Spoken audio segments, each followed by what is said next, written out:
ಅಂತೂ ಇಂತೂ ಮಳೆ ಬಂತು ಅಂತ ಖುಷಿಯಾಗಿದ್ದಂತಹ ಜನರಿಗೆ ಮತ್ತೆ ಬಿಸಿಲಿನ ತಾಪ ಹೆಚ್ಚಾಗಿ ಸುಡ್ತಾ ಇದೆ. ಹಾಗಾದ್ರೆ ಬೆಂಗಳೂರಿನಲ್ಲಿ ಮತ್ಯಾವಾಗ ಮಳೆ ಬರುತ್ತೆ ಅಂದ್ರೆ ತೋರಿಸ್ತೀವಿ ನೋಡಿ.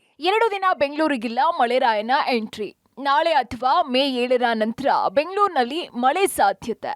ಎಸ್, ಕಳೆದ 2 ದಿನದ ಹಿಂದೆ ಬೆಂಗಳೂರಿನಲ್ಲಿ ಸುರಿದ ಮಳೆಗೆ ಇಡೀ ಬೆಂಗಳೂರಿಗರೇ ಖುಷಿ ಪಟ್ಟು ಕುಣಿದು ಕುಪ್ಪಳಿಸಿದ್ರು. ಬಿಸಿಲ ಬೇಗೆಯಿಂದ ದಣಿದಿದ್ದಂತಹ ನಮ್ಗೆ ಕೊನೆಗೂ ವರುಣರಾಯ ಕೃಪೆ ತೋರ್ದ ಎಂದಿದ್ದಂತಹ ಜನರಿಗೆ ಮತ್ತೀಗ ಅದೇ ಬಿಸಿಲಿನ ತಾಪ ಮತ್ತಷ್ಟು ಹೆಚ್ಚಾಗಿ ಸುಡ್ತಾ ಇದೆ.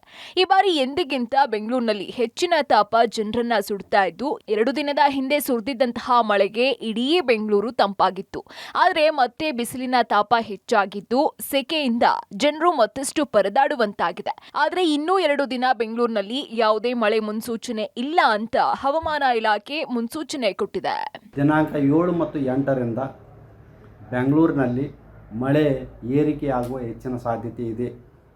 ಬೆಂಗಳೂರಿನಲ್ಲಿ ಮುಂದಿನ 3 ದಿನಗಳವರೆಗೆ ಗರಿಷ್ಠ ಉಷ್ಣಾಂಶ 38 ಡಿಗ್ರಿ ಸೆಂಟಿಗ್ರೇಡ್ ಹಾಗೂ ಕನಿಷ್ಠ ಉಷ್ಣಾಂಶ 24 ಡಿಗ್ರಿ ಸೆಂಟಿಗ್ರೇಡ್ ಇರುವ ಹೆಚ್ಚಿನ ಸಾಧ್ಯತೆ ಇದೆ.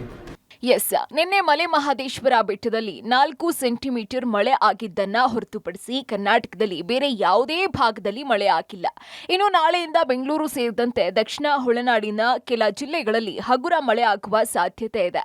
ಮುಖ್ಯವಾಗಿ ಬೆಂಗಳೂರಿನಲ್ಲಿ ಇವತ್ತು ಮತ್ತು ನಾಳೆ ಗರಿಷ್ಠ ಉಷ್ಣಾಂಶ 39 ಡಿಗ್ರಿ ಹಾಗೂ ಕನಿಷ್ಠ ಉಷ್ಣಾಂಶ 23 ಇರುವ ಸಾಧ್ಯತೆ ಇದೆ ಅಂತ ಹವಾಮಾನ ಇಲಾಖೆ ಮುನ್ಸೂಚನೆಯನ್ನ ಕೊಟ್ಟಿದೆ.